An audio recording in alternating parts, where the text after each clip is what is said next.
오늘 시장이 6,600선 장중에 좀 되찾기도 했고 물론 갈 길은 좀 멀긴 하지만 그래도 오늘 반등 시그널이 나오기 때문에 전반적으로 AI 밸류 체인이 또 좋기 때문에 이런 부분을 좀 되새겨보도록 하겠습니다. 골드만삭스가 코스피 목표 어떻게 보면 지수이죠. 12,000까지 갈 수 있다라는 것을 재확인했습니다. 그런 요인들, 최근에 많이 빠진 그 조정의 요인들이 크게 문제가 없다라는 걸 방증하는 그런 이슈일 수도 있어서 차근차근 또 설명을 해보도록 하겠습니다.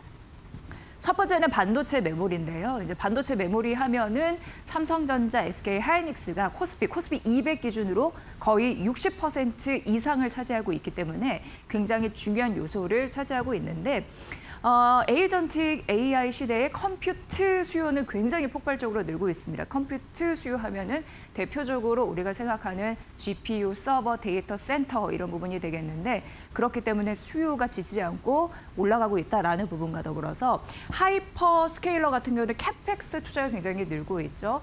우리가 오늘 AMD를 통해서도 엄청나게 늘어나고 있는 시장 기대치 대비해서 거의 뭐 3배 가까이 늘어나고 있는 캐펙스 투자에 대한 양을 확인할 수가 있었는데 그만큼 지치지 않고 투자할 수밖에 없는 게 이들의 생존 공식이다라는 점 말씀드리고요.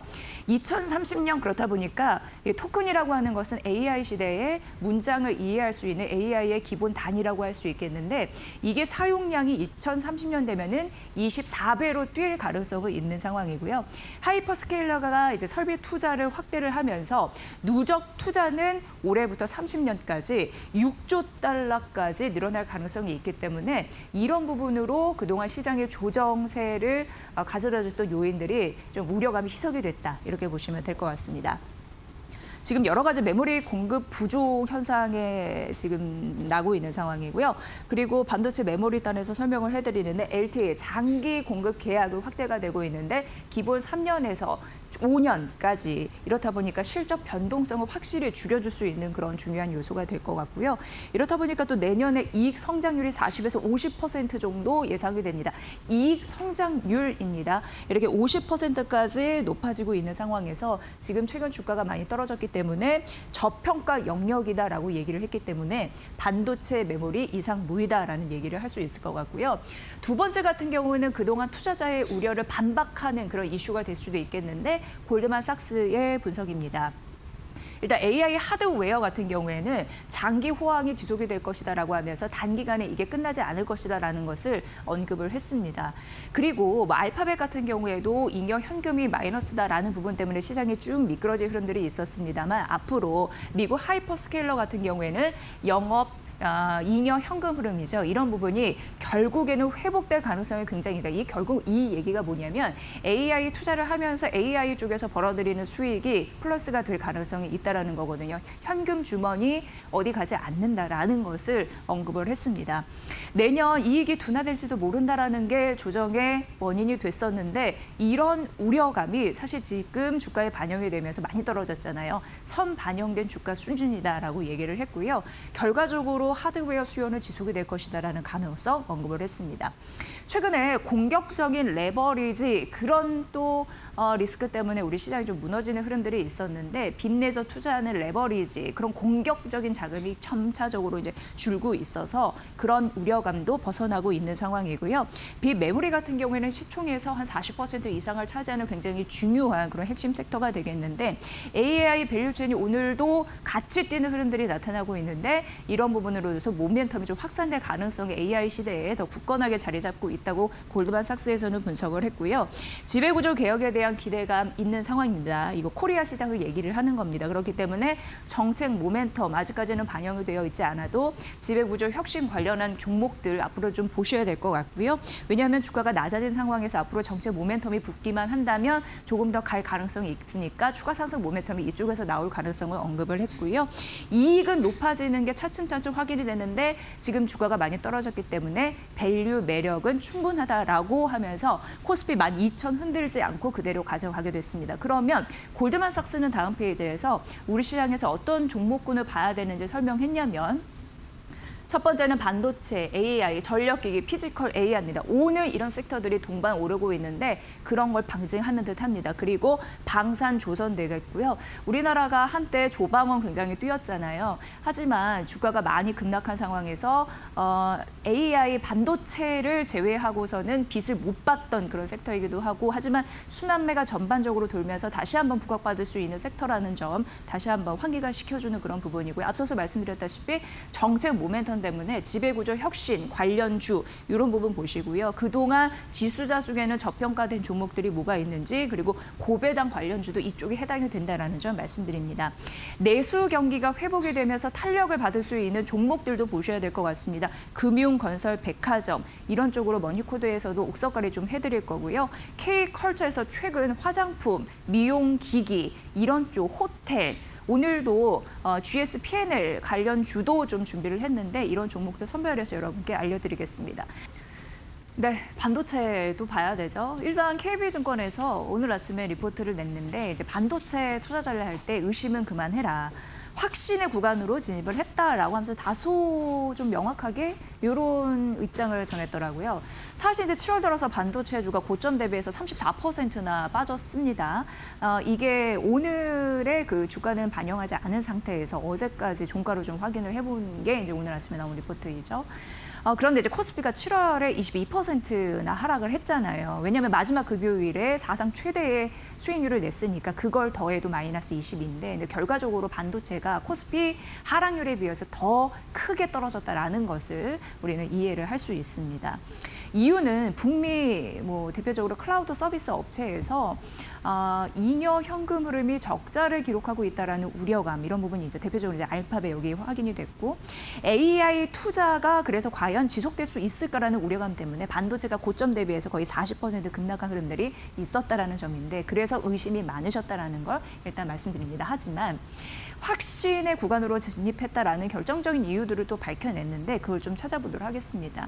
앞서서도 골드만삭스의 얘기하고 약간 비슷해요. 왜냐하면 AI 수요가 지지지 않고 지속적으로 높을 가능성이 있기 때문에 이렇게 얘기를 해볼 수 있겠는데 내년 재계약이 본격화됩니다. 그러니까 AI 수요가 폭발적으로 늘어나기 전으로 보면은 한 2024년도에서 2025년도 계약이었거든요. 그게 이제 만료가 됩니다. 그럼 내년에 재계약을 하게 됩니다. 그러니까 올해로 말하면 4분기부터 슬슬 시작을 해서 내년에 본격적으로 재계약이 됩니다. 그걸 좀 감안해 봤을 때 이 가격이 최소 30%에서 40%까지 인상될 가능성이 있어서 이 때문에 조금 더 실적이 더 가파르게 뛸 가능성을 언급을 할 수 있는 거고요. 전반적으로 데이터를 보니까 2028년까지 클라우드의 캐파 예약이 사실상 완료가 된 것으로 확인됩니다. 그러니까 우리가 짐지, 실적 추정치, 삼성전자나 SK하이닉스 여러 가지 반도체 실적을 낼 때 이런 부분이 완료가 돼서 거의 크게 추정치가 흔들리지 않을 가능성이 있다라는 걸 이 증권사에서는 언급을 한 것과 다름없습니다. 올해 8월 같은 경우에 빅테크 메모리 충족률이 아직까지도 60%에 불과합니다. 100% 만족을 하지 않습니다. 이 얘기인즉슨 수요가 가파르게 뛰는데 공급이 제대로 되지 않았기 때문에 역시나 우리나라 업체 입장에서는 사실 경쟁력 우위에 있을 가능성이 굉장히 높다라는 걸 또 확인하는 거겠죠. 그래서 일단 이것까지 확인을 해드렸습니다. 그리고 향후 3년간 잉여 현금 흐름이 개선될 가능성이 있다라고 강력하게 얘기를 하더라고요. 왜냐하면 가동률이 올라가면서 가격이 인상되기 때문에 향후 3년간 잉여 현금 흐름은 좋아질 것이다라고 언급을 했는데 이런 부분으로 사실 최근 증시가 많이 밀렸죠. 현금 흐름을 낼 수 없을 것이다라는 우려감 때문에 하지만 이걸 반박하는 주장이라는 점 다시 한번 강조를 해드립니다. 그래서 최선호주는 삼성전자, SK하이닉스 이런 부분은 두말할 나위 없을 것 같고요. 그리고 삼성전기, LG이노텍이 있는데 과연 삼성전기와 LG이노텍이 왜 자꾸 언급이 되는 것인지 다음 페이지에 조금 더 설명을 해드리도록 하겠습니다. 기판 공급 때문인데요. 이 기판 공급 부족이 심화가 되고 가격은 또 올라가서 메모리 반도체는 좀 비슷한 흐름을 갖고 있지 않습니까? 어쨌든 기판은 여전히 중심축에 있을 수밖에 없다라는 걸 보여준 그런 리포트라고 될 수 있겠습니다. 글로벌 기판주가 사실 전고점 대비 역시나 메모리 반도체에 비슷하게 급락하는 흐름들이 있었는데 LG 이노텍 40%, 삼성전기 LG 이노텍이 60% 정도 떨어졌던가요? 그리고 이제 삼성전기가 40%, 그리고 이비덴과 HNS가 한 30%, 유니마이크로는 16%. 그러니까 전고점 대비해서 떨어지는 흐름들이 있었으니까 많이 급락했다라는 점 말씀드리고 싶고요. 왜냐하면 이제 급히 오른 데 따른 차익 실현도 있었고 앞서서 메모리 반도체와 비슷하게 AI 투자가 좀 지연될 수 있다는 우려감 때문에 급격히 점수를 좀 내준 흐름들은 있었습니다. 하지만 기판 같은 경우에도 28년까지 고성장을 가져갈 수 있다라는 데 본 거고요. 왜냐하면 AI 서버향의 기판이 너무나 부족하기 때문에 비슷한 맥락으로 가고 있습니다.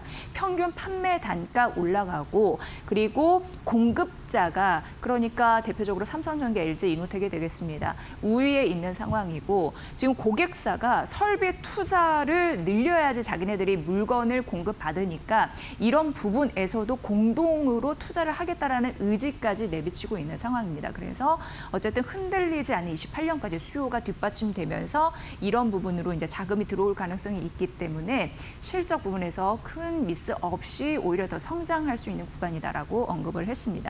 그러니까 여기서도 삼성전기, LG 이노텍 계속적으로 나오는 거고 삼성전기, LG 이노텍 같은 경우에는 MLCC 그리고 기판 관련주 이런 부분을 묶이는 거고요. 장기 공급 계약하면서 선수금을 좀 높게 받거든요. 그러니까 이러한 부분들이 결국 대규모로 투자를 하더라도 부담을 완화해 줄 수 있는 강력한 요인이 되겠다라는 점 말씀드립니다. 결과적으로 삼성전기, LG 이노텍 주가가 많이 빠진 이후에 지속적으로 국내 증권사에서 다시 한번 어필하는 이유가 바로 이쪽에 있다라는 걸 말씀드리면서 메모리와 같이 기판 관련주도 함께 비슷한 맥락으로 간다라는 거 오늘의 포인트로 알려드립니다.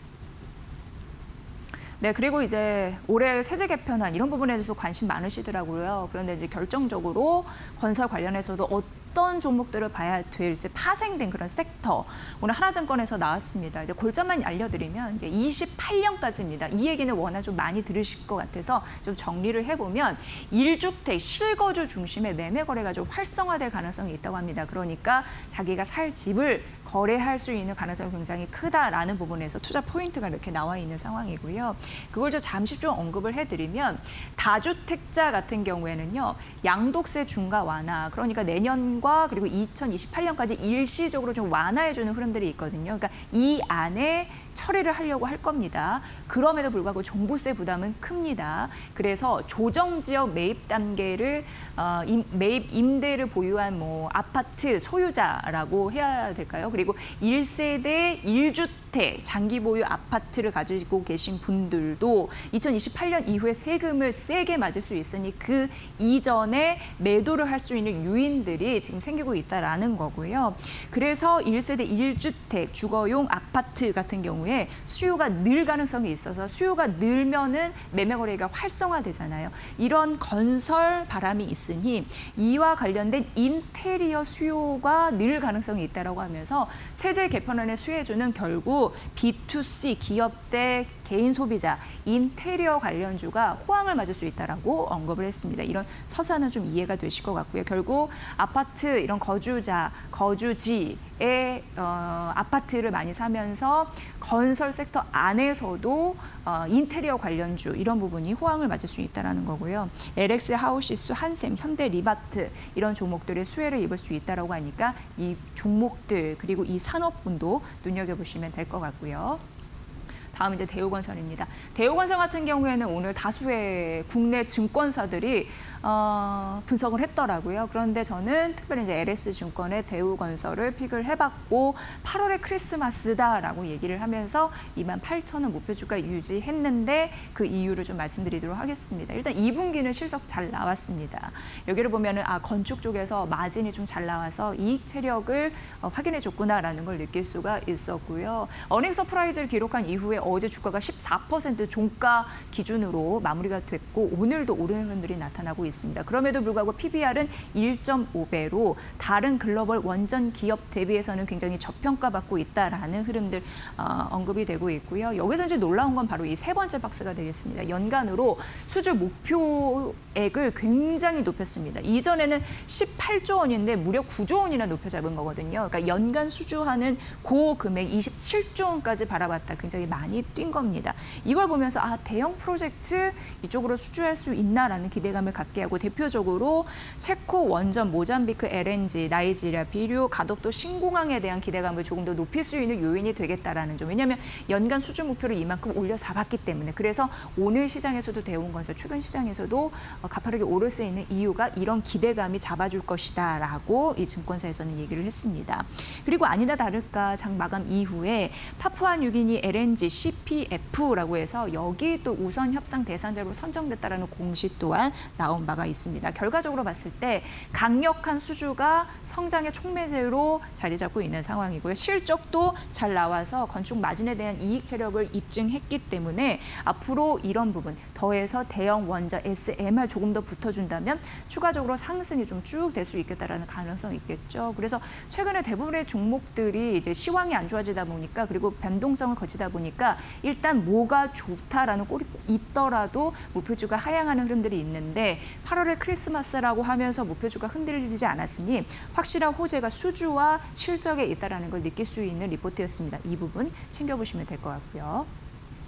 앞서서 우리 전반적으로 순환막에 돌 가능성이 있을 때 이런 종목 보면 어때요? 라는 포인트로 저희가 이번 주부터 머니코드에서도 다뤄드리고 있는데 오늘 시장에서 GS P&L이 급등하는 흐름들이 나타나고 있는 상황입니다. 오늘 GS P&L을 직접 분석하신 분이 계시거든요. 키움증권의 임수진 연구원인데 연결해서 직접 알아보도록 하겠습니다. 연구원님 안녕하세요. 네, 안녕하세요. 킴증권 임수진 연구원입니다. 네, 오늘 저는 개인적으로 증권사 리포트 중에서 GS P&L 관심 있게 봤습니다. 오늘 시장에서도 급등하는 흐름들이 있는데 일단 업종에서 최선호주다라고 언급을 하셨더라고요. 이유를 좀 직접 들어보도록 하겠습니다. 네. 2분기 실적이 굉장히 잘 나왔습니다. 연결 매출액 한 1,590억, 그다음 영업이익 294억을 기록을 했는데, 저희가 2분기 컨센서스가 기존 대비해서 한 25% 정도 상향 조정된 상황에서 20% 추가 상회하는 굉장히 호실적을 발표를 했습니다. 이 효과가 어디서 나왔냐 했을 때 구조적 영업 레버리지 효과입니다. 저희가 그랜드 호텔이라든지 아니면 웨스틴 호텔 모두 OCC, 객실 점유율이 92%를 기록을 했고요. 저희가 80% 이후부터는 풀캐파라고 표현하는데 객실 수요가 이미 충분히 조달을 했기 때문에 그 이후부터는 객단가가 올라가는 사이클에 진입을 합니다. 이런 객단가가 올라가는 게 평균적으로 한 1% 이상 되면 굉장히 높다라고 표현하는데 2분기에는 다 더블 디짓으로 성장세를 기록을 했습니다. 여기에서 인건비 효율화 효과도 좀 더해져가지고 특히 그랜드, 저희가 가장 매출 비중이 높은 지점 같은 경우에는 OP 마진이 전년 동기 12.9%에서 16.5%까지 좀 올라갔고, 이러한 요소들이 더해지다 보니까 P&L의 실적이 좀 굉장히 잘 났다라고 보시면 됩니다. 저희가 외래 방한객 수가 전년 동기 대비해서 한 20% 정도 2분기에 증가를 했는데, 이 얘기가 결국에 GS P&L 단일 종목에 대한 약간 호재라기보다는 호텔 전반적으로 좀 내용이 좋은 상황입니다. 그래서 ADR 사이클 안에서 뭐 호텔 업종이 굉장히 좋은데 특히 P&L 같은 경우에는 지금 풀캐파에 이미 도달한 상태고 지금 하반기 추정치도 뭐 컨센서스 상으로는 좀 많이 약간 부담이 없는 상태이기 때문에 추가 상향 여지도 좀 많이 남은 상태입니다. 그래서 업종 내 최선호주 의견을 좀 지속 유지를 하고 있습니다.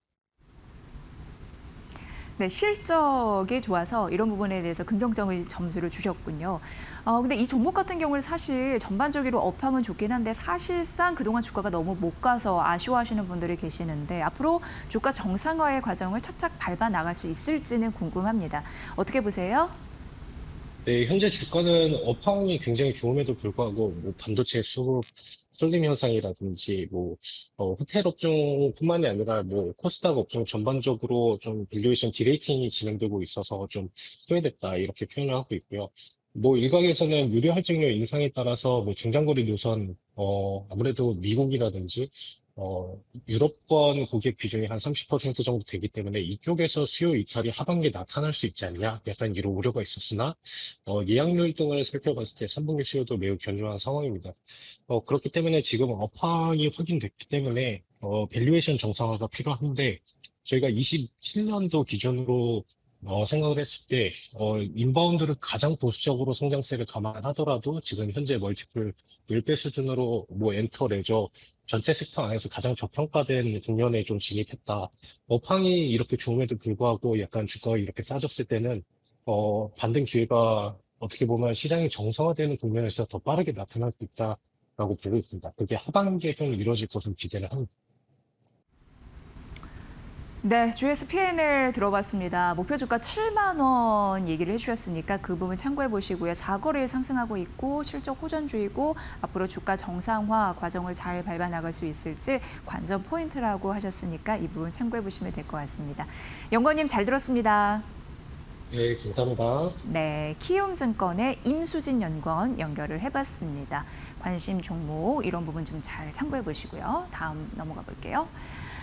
네, SKC 굉장히 오래간만에 말씀드리는 것 같은데 SKC 동박의 시간이 왔다라고 하면서 새롭게 이걸슨 연구원이 제시를 한 겁니다. 커버리지를 게시를 한 겁니다. 그래서 10만 4천 원이고 새롭게 제시한 종목이다라는 점 말씀드리고요.